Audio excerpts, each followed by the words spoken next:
the Asian man come against them. Never. It's never happened. At best, they might be able to say Germany. Maybe. The jury's out on that. A lot of people don't believe that whole business actually happened, but I hope it did. That's right. I really hope it did. A glimmer of hope that they actually tasted some form of defeat. But you know what? It wouldn't matter one way or the other if they did or not. Because at the end of the day, they're going to taste defeat at our hands. That's right. As we just read from the prophet Isaiah. And we can also read from the prophet Obadiah. Give me Obadiah 1:18.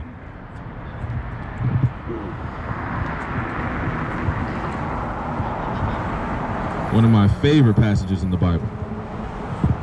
It's the book of Obadiah, chapter 1, verse 18. And the house of Jacob shall be a fire, and the house of Joseph a flame, and the house of Esau for stubble, and they shall kindle in them and devour them, and there shall not be any remaining of the house of Esau. The Lord hath spoken it.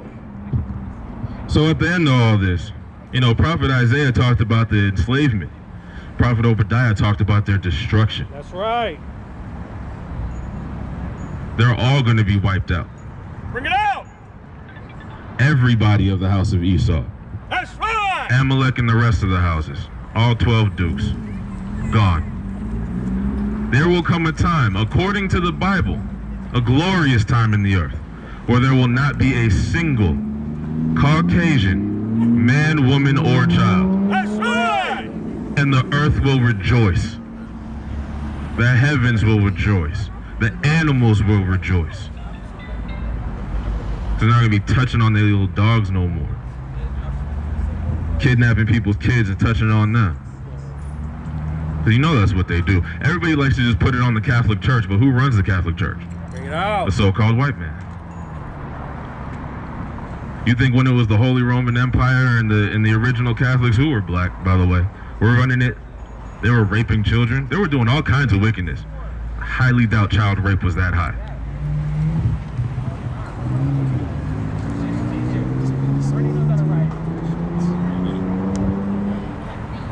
This is Ecclesiasticus, chapter 10, verse 8.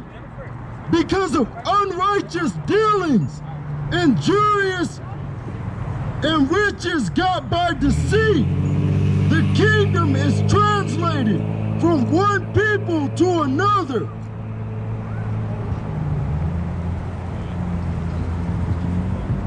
Come on. Let's get back to talking about the law. Because that's another thing, right? We get Amalek up here. He's talking about he's a Jew. We ask him about his belief in God. He believes in some other God. He don't believe in the God of the Bible.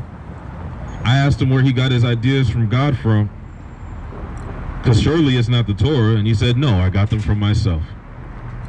I asked him about keeping the law. He said, oh, it doesn't fit with my fashion. Give me the spirit bearer.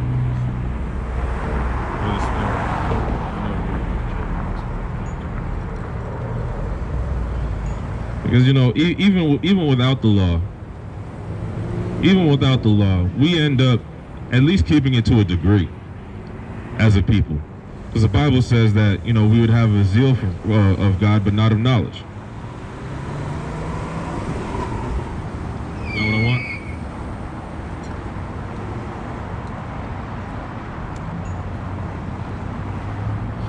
Let's just get Romans 2:12.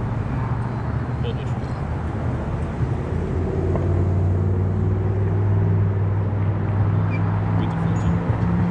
There's the book of Romans, chapter 2, verse 12 to 14. For as many as have sinned without law shall also perish without law. And as have sinned in the law shall be judged by the law. For not the hearers of the law are just before Yahweh, but the doers of the law shall be justified. For when the Gentiles, which have not the law, do by nature the things contained in the law, these have not the law, or the law unto themselves. So when the Gentiles that are being spoken of in the so-called New Testament,